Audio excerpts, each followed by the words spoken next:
saying that last Ladies and gentlemen, welcome to today's episode.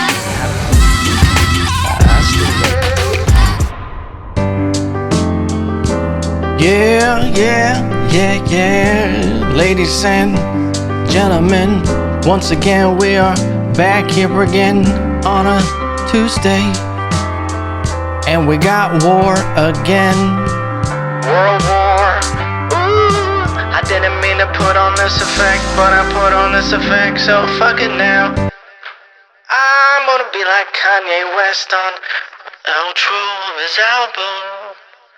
What the fuck is Kanye doing out there being weird with Pete Davidson?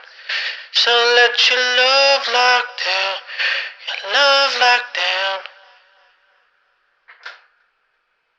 George Bush doesn't care about black people. Ladies and gentlemen, welcome to Tuesday. Who's gay? Everyone at this point, brother. Okay? I don't trust someone that's 100% straight. All right? You gotta be a little more flexible. All right? That's the thing. It is a spectrum, baby. Love is a spectrum. Okay?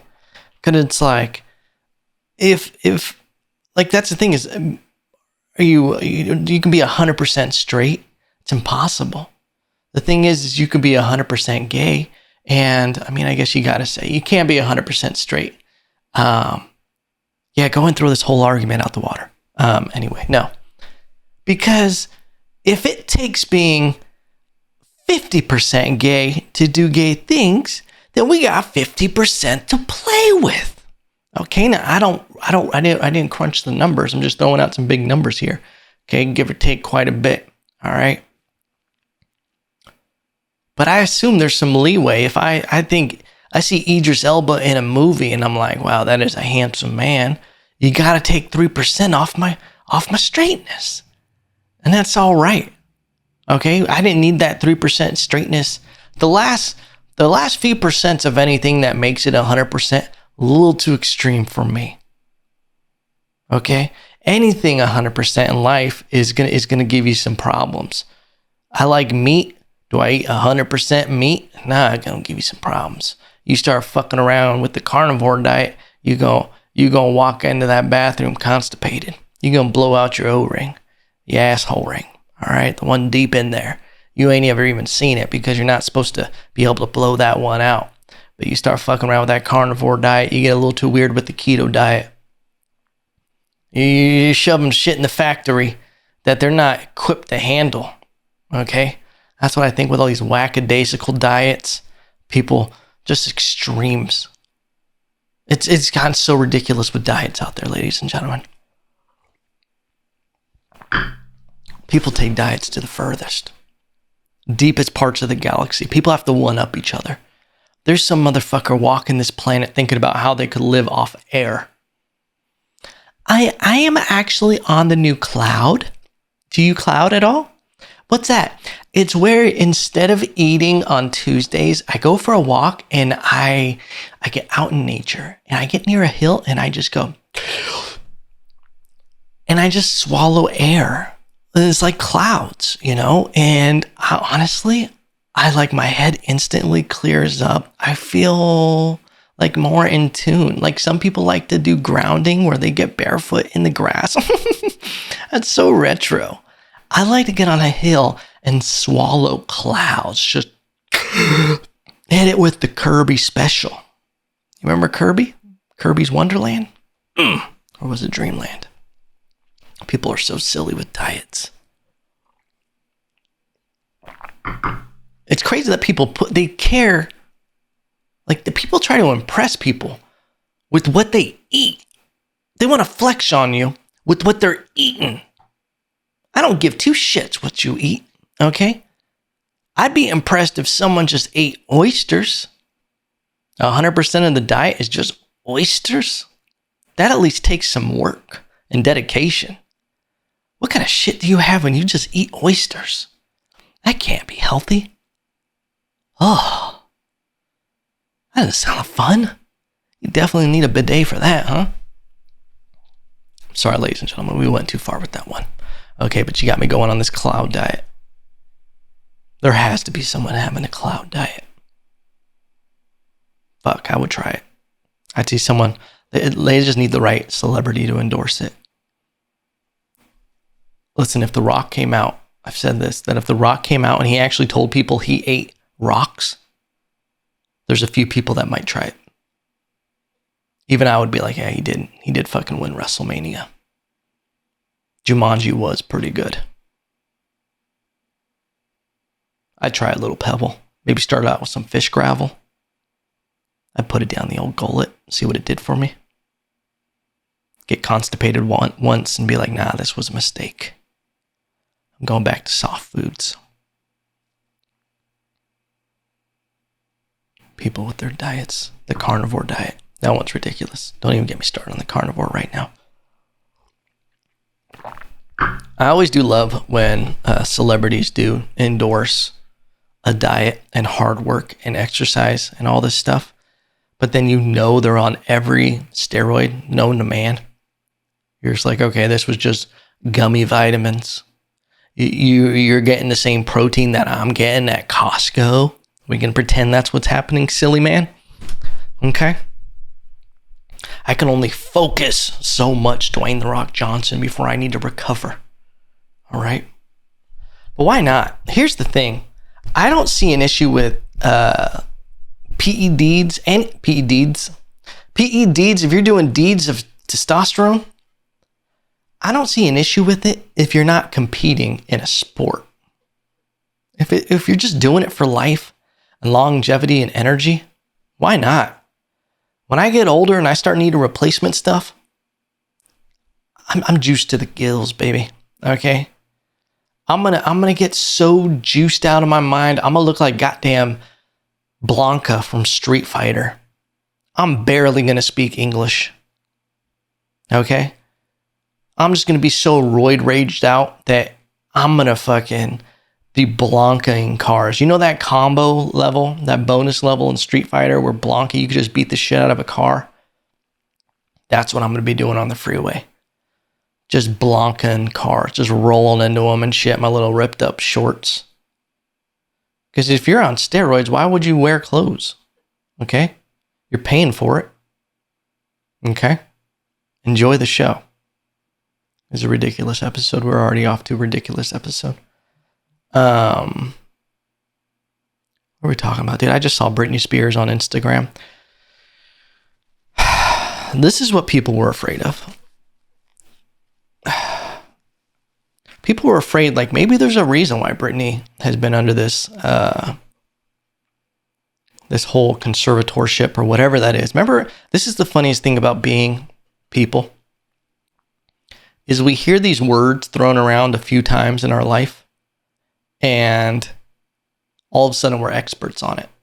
Like, how many people, including myself, became an expert on the war between Russia and Ukraine? I'm over here talking about NATO and all these different, these new, what are they called? I'm going to even fuck it up right now. These restrictions that they put on Russia to try to stifle their government. I'm going to come clean with you guys. I didn't even know that a ruble or a ruble was even the currency of Russia. I thought they used something or like Rashikis. I'm going to be real with y'all because that's something you got to do. You got to be honest. I keep it 100 like a book on my wall. Huh? Keep up. People act like they sanctions on Russia. That's what they were doing. It's interesting. You know, a lot of the stuff going on with Ukraine and Russia. I've known this man, Putin, has been a bad man for a while. I did a deep dive back in the day, back in the dizzy, when he was first starting it. He was getting a little cray-cray. A little cray-cray. Crikey. He got cray-cray. When he started doing crazy shit and just how much of a dictator and the way they changed the laws in Russia and these scare tactics and like how dangerous this man really is. And I remember being like, holy shit, it's weird because it feels harder for people to ignore other people with social media. There has been atrocities that have gone down in history where we just had no real idea that it was going down. Right now, we're watching a war on TikTok, on Instagram. We're watching a war, front lines, all of these stories, actual footage. And it's kind of crazy that this is happening for multiple reasons. It kind of blows a hole in everything that's really going on. You can't really hide these dark, things that Putin is doing, when you want to hear his reasoning, but then you want to see, you're learning in real time that he doesn't care about peace and treaty and coming to an agreement. And, just the things that are happening, you're able to see it unfold in real time and seeing the results from it and the pushback instantly. This is just something that couldn't have happened back in the day. Just having a social media is so powerful. And that's why I do think it is so important that we get a grip on it. We get a grip on, and that's what's been kind of beautiful about this, is seeing the support for Ukraine, to see people realize what war is in our time. Because even during the Iraq war and everything in Afghanistan, we didn't see it the same way we saw it on social media. Social media was nowhere near where it is at now. To see a war actually taking place, to be seeing the troops on the ground, to be seeing the mothers of soldiers, to be seeing how hard war really is, how terrible it is. That's why, you see great leaders like Jocko Willink, and you see all these other great leaders, and they talk about how war is hell, and you do not want to go to war. And you see some dumbasses that are just like, yeah, send me out there. And it's just like, dude, no. It's, I don't know. It's a terrible thing to see war. And it's also a terrible thing. What was that quote? It's like, all it takes for evil to prevail is for good men to do nothing. Like, there's a certain level of violence that must be done on the behalf of peaceful people.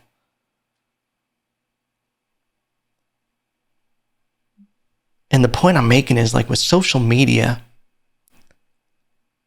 being so able to see everything going on, like being able to see what it's like when you see old people, it kills me.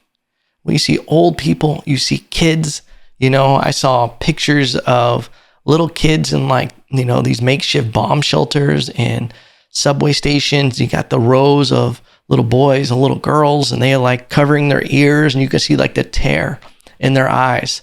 And it's brutal to see. And you're like, man, you can't let these atrocities happen anywhere on our planet. But it's like, what is the answer?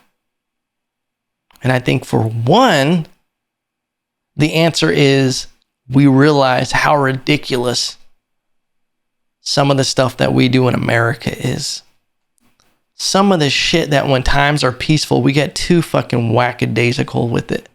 We get way too whack bunk with just, what we care about when shit like this is happening in other parts of the world. Like, oh, this is what reality is that someone can come to your land and try to impose war.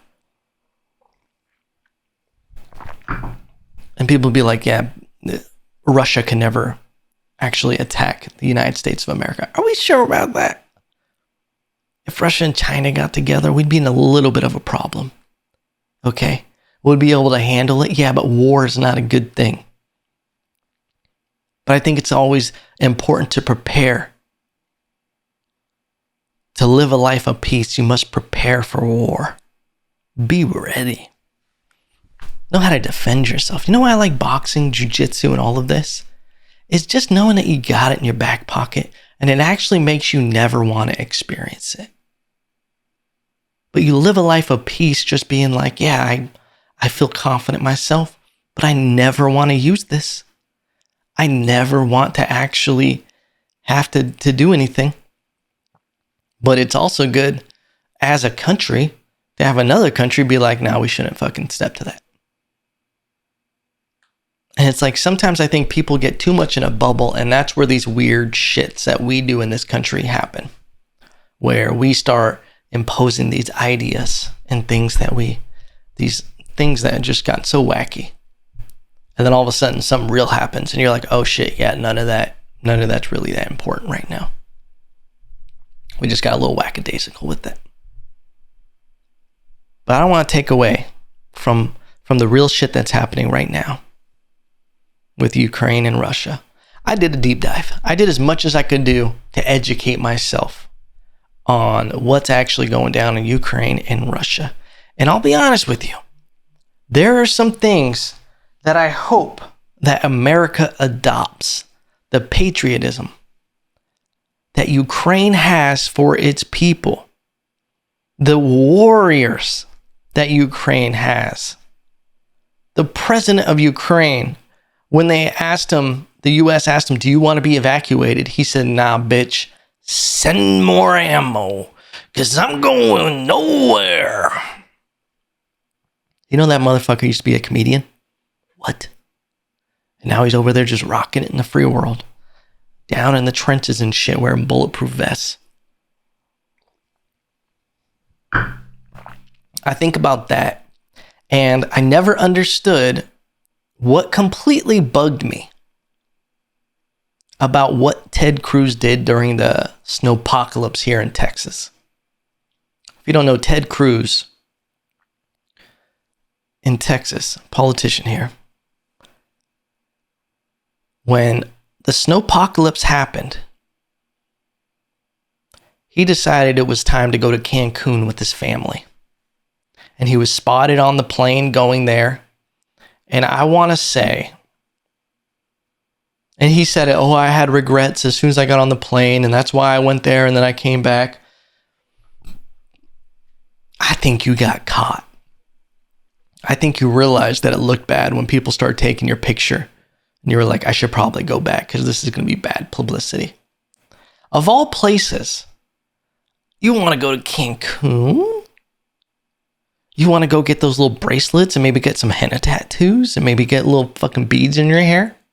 Have some margaritas? You thought that was a good idea? That was terrible for morale. And I'd have people tell me, but what was he supposed to do? Was he really going to get out there and fight the snow? It's morale, baby. We're all in this together. And I think that's what the president did in Ukraine. And it's a baller move. It's a great move. It's a powerful move because results show that part of the reason that Ukraine has been able to defend against Russia is because the ferocity and passion and patriotism of its people. It's a classic tale of someone who is not the size of the dog in the fight, it's the fight in the dog. Okay? Because you have this Russian army that they don't even want to be part of it. You've seen a lot of videos of these Russian soldiers. They don't even want to be there. They got no passion.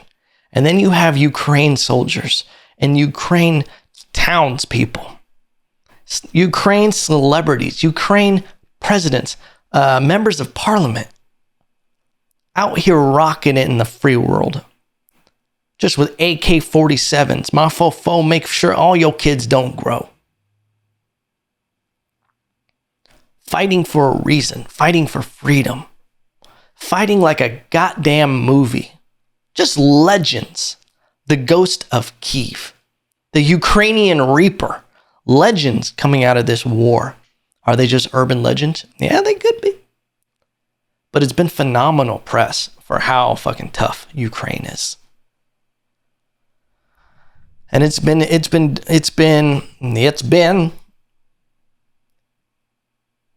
impressive to see.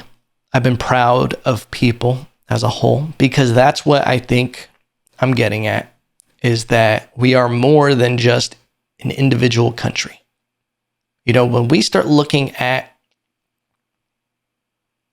it starts like when we start looking at the globe, how connected everything is with the internet and social media and all this stuff. We are basically a world nation, I think, is what we're going towards. And that's great. I think that's the best way to do things. I think that's the most connected way to do things. I think each place needs to govern itself, be independent, be able to survive without each other, but be mutually beneficial and be a full world, because it's a melting pot. I think that's why America is such a great country, because this is a melting pot of all the cultures. That's why we got the dopest food.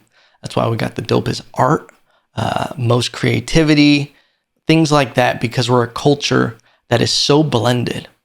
You need diversity. You need to be mixing stuff.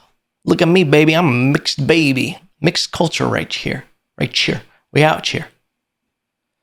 And I think that's important to for a society to flourish, for things to mix, find out what's good and what's, I was out this weekend in New Braunfels. And if you don't know, New Braunfels is, what is it, south? I'm so terrible with the compass. South of Austin? North of Austin. It's about 45 minutes to an hour north of Austin. And it's a German settlement. And you start learning about how important it was for Texas to have early German settlers during the 1800s. It was so key for so much, the seeds that the Germans planted here in Texas helped cultivate Texas culture completely. It's the early German settlers that brought in how to smoke meat and bringing in barbecue. And then also teaching them about horticulture and agriculture and animal husbandry, which I didn't completely realize what that is. I don't know if it's not like breeding animals. It kind of sounds like it. But it wouldn't have happened the way the West wouldn't have developed, Texas wouldn't have developed the way it did if it wasn't for this outside source of culture coming in and ejaculating itself into this land. But it's a beautiful thing. And that's what I'm getting at, is I think with technology, everything, we're going to be a world culture. And we should somehow be connected in a lot of ways and self-governing, where we're not relying on this supply chain and all of that. Because think about it. The worst thing you can do for your self-development is stay in the same small area that you grew up in. If I had stayed in my hometown and never left, not even for a little bit. It's great when people move away and then come back and you get to experience a different part of the world or life, and then you move home. You come back like a German settler. You come back with these new things and this industry and something you can cultivate in your hometown, and that place expands.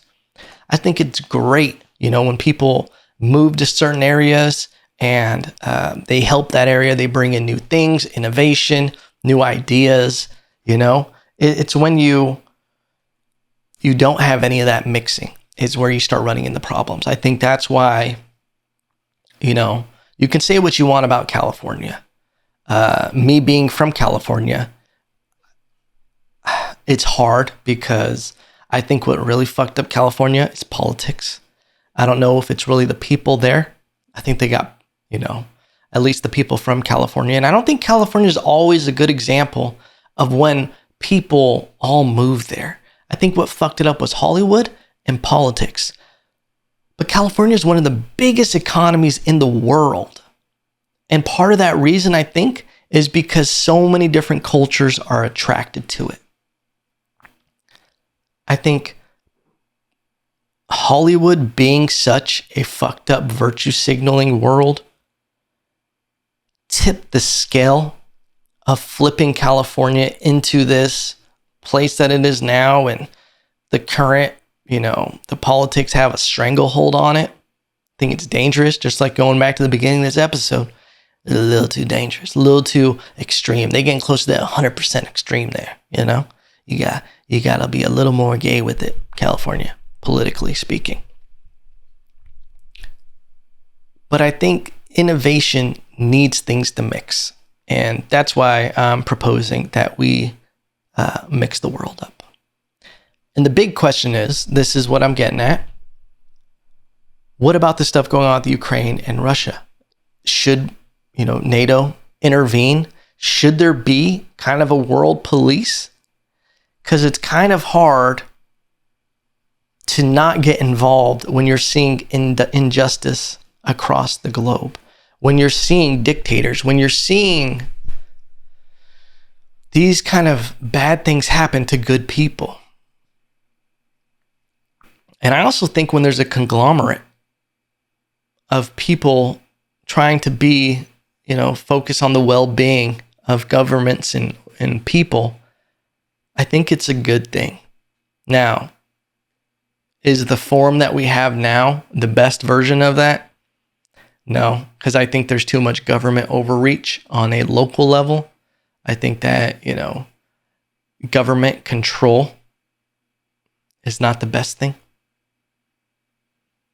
But I think that's also why in these kind of situations, there needs to be like checks and balance. Because when you look at what happens in China to its citizens, when you look at what happens to Russia with its citizens, any communist country, it's terrible. And that's why I think, people want to talk shit, but America is the greatest country on the planet. It is, in my opinion. Now, have I lived in any other country? No. But you know what I love? The idea of what America is supposed to be. Land of the free, home of the brave, where you can have a dream and you can do what you want here. You can be who you want. You even have the right to protest people, protest political leaders. You have the right to actually tell people, fuck you. And they just have to take it. And that's also what makes it great, I think. Do we have our problems? We do. But I think if we hold perspective of what the world can be and what reality is when people want to talk about how terrible America is, oh man, the blah, blah, blah, the toxic male, and then you got to look at what reality is of this country, what the world is, the living situations. Is it perfect? No, but the world's not fucking perfect. For some reason, people got this idea that the world is perfect, that it's supposed to be a safe place. Where in the fucking food chain is it safe? What creature on this planet has it safe? Us, we all die. Like, isn't that like the telltale sign that things aren't perfect? If it was perfect, we would just live forever, right? Boom. Roasted. End of that fucking story. We'll end on this topic. I saw the documentary on Netflix. Very entertaining. The Tinder Swindler. It is the wildest shit I've ever seen. And I hear that they're giving him a show. They're offering him a show and people got all pissed off about it. But this dude, if you haven't seen the Tinder Swindler, it is amazing. It's amazing for a couple reasons. It's amazing because I'm like, how do people fall for this shit? It's amazing because it's such an orchestrated piece. Basically what would happen is this dude would pretend to be the heir to a diamond conglomerate, one of the biggest diamond companies or families ever. He pretended he was the son of the owner, worth billions of dollars. And he would pose in these jets and helicopters and all this fancy stuff. And he would basically convince these women that that's who he was. He would meet them up for a first date, take them on a PJ, private jet, if you're a regular person like me, and take them to dinner, fly them around. And these women would be swooning, pretending that, you know what? I liked him for him. That's what they would say when they would fuck this dude on the first date. They'd be like, you know what? It was just like we had such a connection. I was like, was the connection that you're eating sushi on a PJ? Is that what it felt extra special? Why you were willing to do these things and get swindled?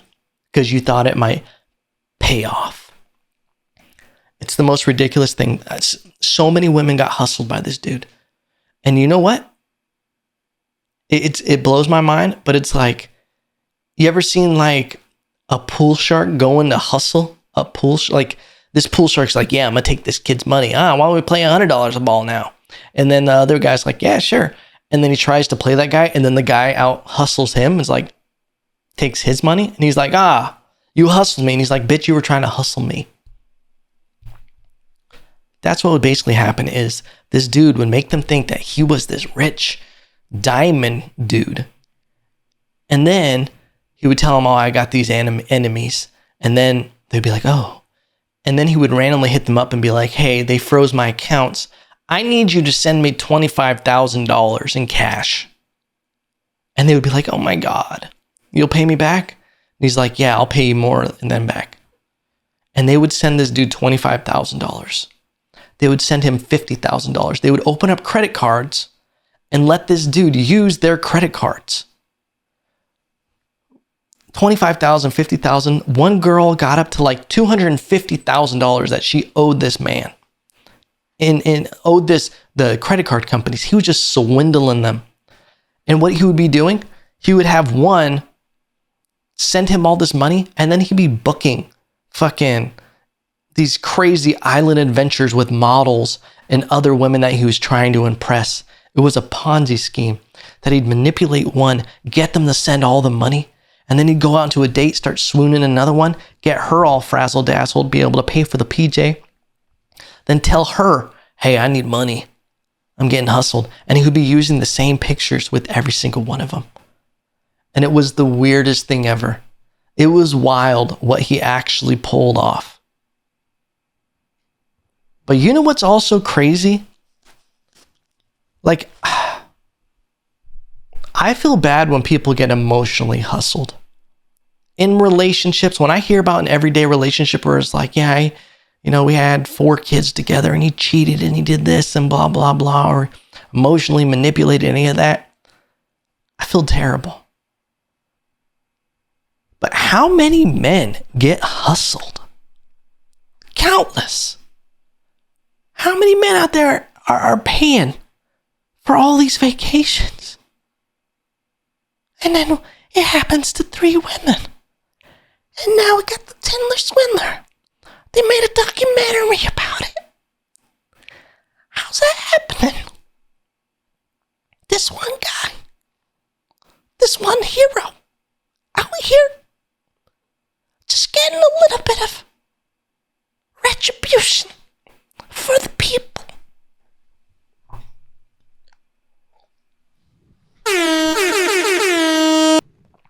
But in all honesty, it's terrible.